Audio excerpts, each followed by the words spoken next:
Kenapa kok di dalam Muhammadiyah itu dianjurkan untuk melakukan ittiba?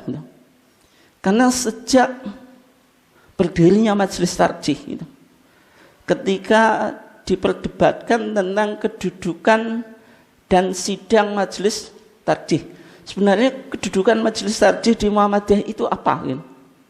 Yang jelas tugas majelis tarjih itu apa? Menerima, menyelidiki dan mentarjihkan atau menetapkan hukumnya masalah-masalah apa?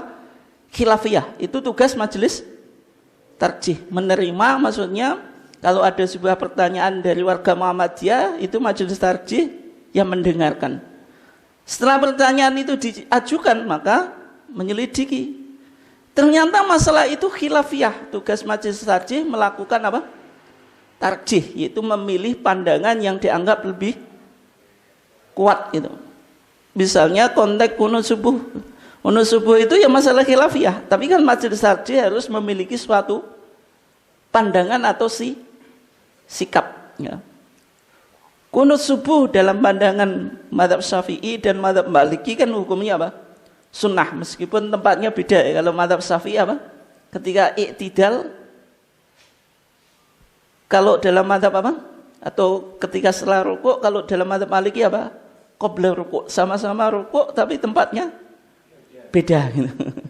Menurut mazhab Hanafi, kunut subuh itu ghairu masyru', tidak disyariatkan. Demikian juga menurut mazhab Hambali.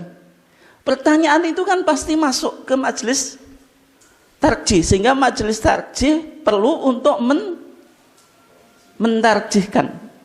Ketika ditarjihkan, apa fungsinya?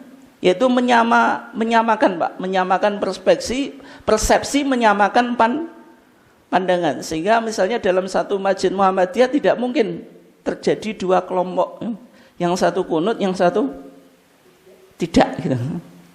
Ya meskipun ketika kita memilih pandangan tidak kunut, bukan berarti yang kunut itu misalnya kita sesat-sesatkan kan juga tidak, karena Muhammadiyah tetap memiliki wawasan apa? Toleransi selama itu wilayah ijtihad loh. Bukan misalnya sesuatu yang bukan wilayah ijtihad yang jelas disepakati apa? Sebagai sebuah kesyirikan atau kebid'ahan. Karena ada khilaf itu, perselisihan itu yang makbul, yang bisa diterima. Dan yang diragukan hukumnya, yang memang penting benar-benar bagi perjalanan Muhammadiyah. Kemudian dijelaskan metodologi atau manhaj majelis tarjih, penyelidikan atau bahas. Bahas itu membahas sebuah permasalahan ya, bahsul masail.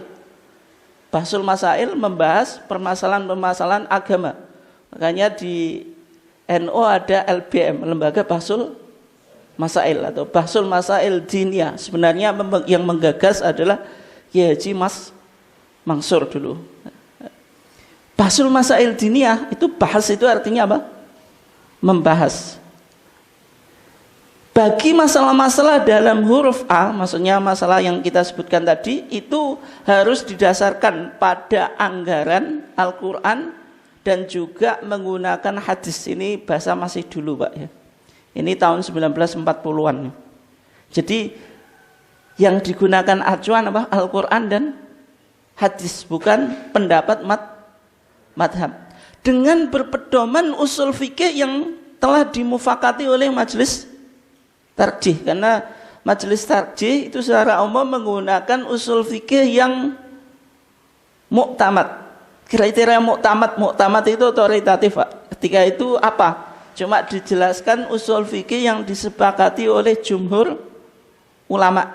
Kemudian 1940-an majelis tarjih mengeluarkan beberapa kaidah usul fikih yang ada di kitab Masail Shatta kita di HPT kita itu, kalau nggak salah halaman 300 Pak, itu yaitu pasal ke-21 itu bicara tentang kaidah-kaidah usul fikih yang sudah disepakati oleh majelis tarjih dan juga mementingkan riwayat dan maknanya.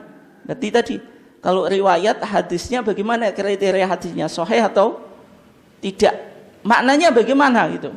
cara memahaminya tadi dengan menjaga tidak sampai mengemukakan akliyah daripada nakliyah. Karena majelis tarjih itu meskipun menggunakan kias, tapi kias itu sangat ketat, Pak. Kita kemarin kan pernah kita kaji. Seolah-olah majelis tarjih dalam kajian Profesor Asmuni itu dalam pemakaian kias analogi itu mendekati mazhab Hambali. Kias itu seolah-olah tidak dipakai kecuali darurah. Itu sudah pernah kita kaji. Itu kedudukan majelis tarjih.